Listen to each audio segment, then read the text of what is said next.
Si on s'en tient aux communications officielles des autorités, la marche, ces manifestations restent pour l'instant interdites. Oui, elle reste interdite, sauf que vous avez une sorte d'épée Damoclès qu'on fait planer sur la tête des uns des autres.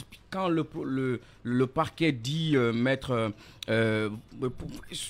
qu'il est en mesure en réalité de poursuivre les gens en cas d'incident et autres, ça reste une sorte de répression psychologique qu'on fait aux manifestants. Parce que si quand Kounono dit que ceci est illégal, au-delà de tout, est-ce que cette communication-là n'empêchera pas certains à sortir? Parce qu'il faut rappeler que sous Alpha Condé, ceux qui ne sortaient pas, il y avait des motivations qui faisaient qu'ils ne sortaient pas. Parce qu'ils avaient peur de se faire reprimer, d'autres avaient peur de se faire arrêter. Et tout ça avait un impact sur la capacité de mobilisation. Je pense que ceci a donc pour objectif de faire décourager ceux qui souhaiteraient. Donc ça dépendra des éléments de langage que mettront en avant les acteurs du FNDC. Bien, le responsable stratégie et planification du FNDC, de retour sur FIM FM.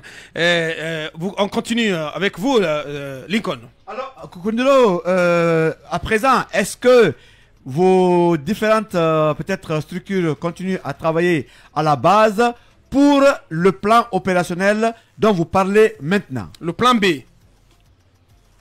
Écoutez, nous avons fait les préparations, hein, c'est fini. On n'a que 2 dernières réunions et que nous allons faire tout à l'heure dès que je sors de cette émission. Les préparatifs sont bouclés, hein, bouclés, je pense bien. C'est au camp d'en face d'en tirer les conséquences. Donc les menaces du parquet ne vous font ni chaud ni froid. C'est du pipeau pur et simple. On ne se fie pas à ça. C'est des gens qui sont à la recherche de postes ou à fortifier leur position stratégique. Donc on ne peut pas se fier à ça, s'il vous plaît. Donc je pense bien, et comme l'a si bien dit Kaby, on a préparé les militants et sympathisants sur cette zone déjà. On savait que le camp d'en face était préparé à ça. Les dispositions ont été prises, les sensibilisations et les tournées ont été faites dans ce schéma du plan opérationnel B. Je pense bien qu'on a pris le dessus sur eux, on a été en avance sur leur méthode machiavélique et je pense bien que demain, la journée nous édifiera. Tout ce qui adviendra, le seul et unique responsable sera le CNRD, à sa tête le colonel Moussa, à sa tête le colonel Mamadi Doumbouya, qui déjà hier a présidé une réunion au niveau du palais Mohamed V et a donné des instructions à Mori Kondé, à Bala Samoura, à Amara Kamara et à Idi Amin de réprimer systématiquement les manifestations. Et je vous informe que le peuple reste mobilisé, le peuple reste déterminé et demain on verra si oui, bien... Mais Kounono, quelle preuve pouvez-vous nous brandir que le colonel a donné de telles instructions? Parce que ce que vous dites est suffisamment grave. Si des instructions étaient données pour une répression... Vous dites qu'il a donné des instructions pour réprimer. Écoutez, nous sommes factuels et formels dessus. Hier, le colonel Mamadi Doumbouya a présidé une réunion de sécurité publique.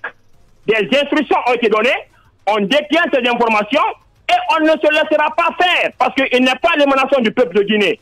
Sur ce cas, nous sommes aussi formels.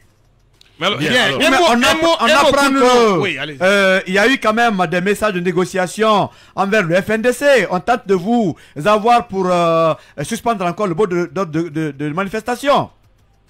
Qu'en dites-vous? Écoutez, on a dit à ceci que la revendication entière et totale de nos différents points à l'ordre du jour pourrait faire révolter. Mais si ces points ne sont pas satisfaits du moins entièrement et intégralement, demain on se fera entendre.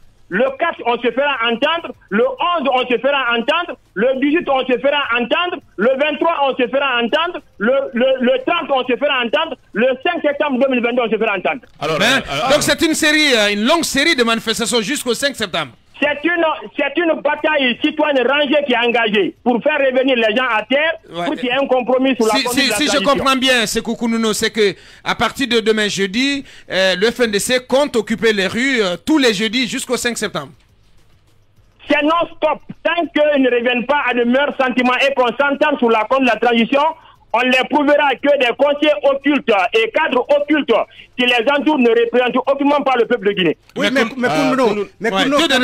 Kounono, quand même, il y a le médiateur, on a lu le communiqué du médiateur qui dit que l'agent n'a pas une fixation sur une question nodale de cette transition, notamment la durée. Ça veut dire qu'il y a des prédispositions au niveau de l'agent pour peut-être accéder à une de vos revendications, puisque vous disiez que la transition c'est 24 mois. Est-ce qu'il ne faut pas finalement donner la chance à la fois à ce médiateur, mais aussi à ces chefs coutumiers et autres qui continuent à vous entretenir afin que vous renonciez à manifester pour le moment pour donner la chance à la médiation? Aujourd'hui, je puis vous informer que les chefs coutumiers traditionnels n'ont presque pas d'arguments. Ils sont très gênés même à nous appeler parce qu'ils se disent qu'ils ont assez fait et que nous sommes de bonne foi. Le médiateur, il est dans son rôle régalien de rapprocher les entités. Le FNDC, les entités politiques et sociales sont dans leur rôle au fait régalien de juger de tous les moyens légaux qui les est offerts. Et je puis vous le rassurer, chers frères dans le studio et les auditeurs et téléspectateurs, que nous sommes dans un déficit criard et systématique de dialogue par le refus du CNRD à ne pas dialoguer avec ceux qui représentent le peuple de Guinée dans un mépris et dans un dédain systématique. Mon sang de Dieu. Bien. La dernière question avec Kabini. Alors, Kondono, vous avez dû faire des projections sur le nombre de personnes que vous pourriez mobiliser demain. À combien estimez-vous? Ils ont estimé déjà 1,5 million de personnes, si je m'abuse. J'ai vu une communication de vous, Kondono. Je ne sais pas si vous la maintenez ou si elle vient d'abord de vous. Et si, secondo, vous la maintenez. J'ai lu que vous avez promis que si vous ne déversez pas 1,5 million de personnes dans les rues de Conakry, vous allez dissoudre le FNDC. Et affirmatif, je vais vous expliquer un peu. Il a été bien que Kaby pose cette question très pertinente. Kaby, 2 schémas opérationnels s'offraient au FNDC. Okay. Si la marche pacifique citoyenne et elle était admise à travers l'accompagnement des autorités, on avait fait une prévision d'1,5 million où les autorités et nous étaient dans l'ordre d'idée d'encadrer les manifestants d'un point A vers un point B. Ça, c'est le plan A, où on s'est engagé sur 1,5 million. À défaut, on dissout le FNDC. Maintenant, concernant la marche pacifique citoyenne éclatée, qui n'est pas le chemin initial, qui n'est pas un chemin de regroupement de tous les militants et sympathisants pro-démocratie en un seul lieu, il vous souviendra que les militants et sympathisants vont manifester de façon segmentée dans les carrés, secteurs et communes dans les environs de Conakry. À ce niveau, le regroupement ne se fera pas en un seul lieu, donc difficile de quantifier au fait le nombre de personnes. Mais systématiquement, les Guinéens dans le Grand Conakry vont exprimer demain à partir de 6 heures leur ras-le-bol à la gêne sur la conduite soviétique, solitaire et arrogante de dédain de la transition guinéenne. Bien. Oui, mais est-ce que... dernière question avec... Oui, peut-être avant-dernière. Je suis bousculé par le temps, franchement. Oui, je veux dire, Abakar, mais est-ce que sans le FNDT, sans la CPR, sans le RPZ dont on attendait qu'il se joigne à votre marche, est-ce que vous étiez sûr, même en cas d'autorisation, d'avoir 1,5 million personnes dans les rues? Écoutez, nous avons fait appel aux citoyens et citoyennes. Quand on est militant de partis politiques, on est d'abord citoyens et citoyens. On n'a pas fait appel à une entité politique. Donc, par conséquent, le soutien de l'entité politique vient renforcer un peu le travail que nous faisons. Mais nous disons que les responsables de ces partis politiques, des entités de la société civile, sont d'abord des citoyens et des citoyens avant d'être des militants. Bien, dernière question avec vous, Mamalouri. Kondono, point de vue légal, procédure et tout le reste, déjà vous avez une ou deux communes qui disent que on ne peut pas admettre la manifestation vu certaines réalités. Vous avez rappelé tout à l'heure l'esprit de ce communiqué du parquet qui sont contraires à l'article 8 de la charte de la transition que vous avez évoqué tout à l'heure, qui consacre les libertés et droits fondamentaux qui seraient garantis aux citoyens dans les conditions et les formes prévues par la loi. Certains pensent alors qu'il faudrait tout simplement, il fallait peut-être contre-attaquer cette décision devant les autorités judiciaires. Qu'est-ce que vous pensez aussi de cet argument-là? Écoutez, au niveau du FNDC, il y a deux composantes. Il y a la composante juridique qui est gérée par nos avocats au niveau local et international qui s'occupe de cette question. Et je pense bien demain, hier, vous avez tous constaté que les avocats français du FNDC ont déjà saisi la haut-commissaire aux droits de l'homme des Nations Unies. Ils ont encore saisi le procureur de la Cour pénale internationale.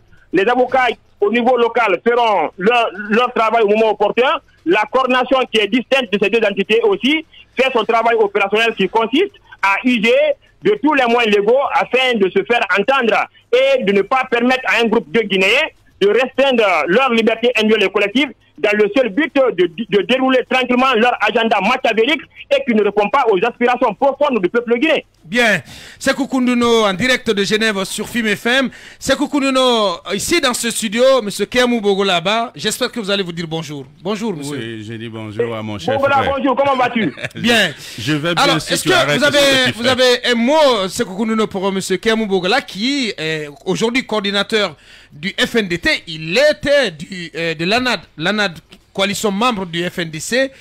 Pour vous, comment comprenez-vous, comment lisez-vous aujourd'hui la démarche qui est celle de M. Kéamou Bogola qui ne comprend pas que vous appelez à une manifestation, à des manifestations, alors que des possibilités d'un cadre de dialogue, de mise en place d'un cadre de dialogue restent ouvertes? Écoutez, j'ai connu le frère Bogola au sein du FNDC où on a passé des bons moments ensemble. Je suis du genre par éducation et par éthique qui respecte le point de vue de tout Guinéen. C'est pourquoi la lutte que je mène, je suis intraitable sur mes positions de principe. Donc, je n'ai aucunement pas de commentaires sur la ligne actuelle qu'il a, et tout en le respectant dans cette position. Bien. Certainement un mot pour M. Koundouno. Oui, bon, je crois que le mot est simple, qu'il faut qu'ils arrêtent. Le FNDC, la lutte est finie. Donc, nous sommes engagés pour défendre une constitution. Et le 5 septembre, c'était le déclin. Et évidemment, nous avons atteint l'objectif. Les partis politiques qui également, dans le multipartisme, sont engagés depuis 92 aussi ont connu pratiquement leur déclin le 5 septembre. Donc, les partis politiques pratiquement ont connu leur déclin le 5 septembre. C'est pourquoi le multipartisme, nous pensons que à partir... Non, attendez, c'est très clair. C'est clair, la transition là, c'est une transition exceptionnelle. C'est une transition qui va changer beaucoup de choses. Maître Mohamed Traoré, ancien bâtonnier, vient de réagir à l'interdiction de manifestation de rue par la commune de Matoto. Sur sa page Facebook, il dit ceci: la réponse du maire de la commune de Matoto à la lettre du FNDC relative à la manifestation du 28 juillet prochain prouve une fois encore que les autorités administratives doivent apprendre à traiter cette question. Dans sa lettre en date du 26 juillet 2022, la première autorité de Matoto indique que 2 motifs pour lesquels une telle manifestation ne peut être autorisée dans la commune de Matoto. En réalité, ce n'est pas une demande d'autorisation qui lui a été adressée, mais une lettre d'information tenant lieu de déclaration préalable conformément à l'article 621 du Code pénal. Face à une telle déclaration, il a le choix entre prendre acte de la déclaration et prendre les dispositions qui relèvent de sa compétence en vue du déroulement normal de la manifestation. Interdire la manifestation s'il existe une menace réelle de trouble à l'ordre public, encore que l'argument tiré cette menace n'est pas suffisant pour interdire une manifestation ou réunion publique. La décision d'interdiction doit être suffisamment motivée. L'exigence de motivation est importante. En effet, en cas de recours devant l'autorité de tutelle, de l'autorité administrative ou le tribunal de première instance contre la décision d'interdiction, l'examen portera au fond sur les motifs de celle-ci, indique-t-il. L'article 108 de l'ancien code pénal indiquait, à titre d'exemple, qu'une manifestation peut être interdite à la suite 1. de la surexcitation des esprits consécutive à des événements politiques ou sociaux récents, 2. de la prévision de manifestations concurremment et concomitamment organisées par des groupes rivaux. Dans ce deuxième cas de figure, il faut craindre le phénomène dit de contre-manifestation qui peut être orchestré dans le seul but de trouver un prétexte pour interdire une manifestation. Ce qui est important à noter selon l'avocat, c'est que le maire n'a pas autorisé une manifestation puisqu'on n'est pas dans un système d'autorisation, mais de déclaration.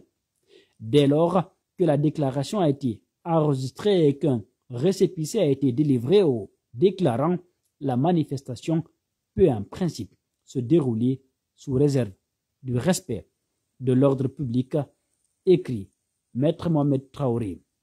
Ce qui veut dire en termes clairs que le FNDC entendait Front National pour la défense de la Constitution est tout à fait dans son droit d'organiser une manifestation.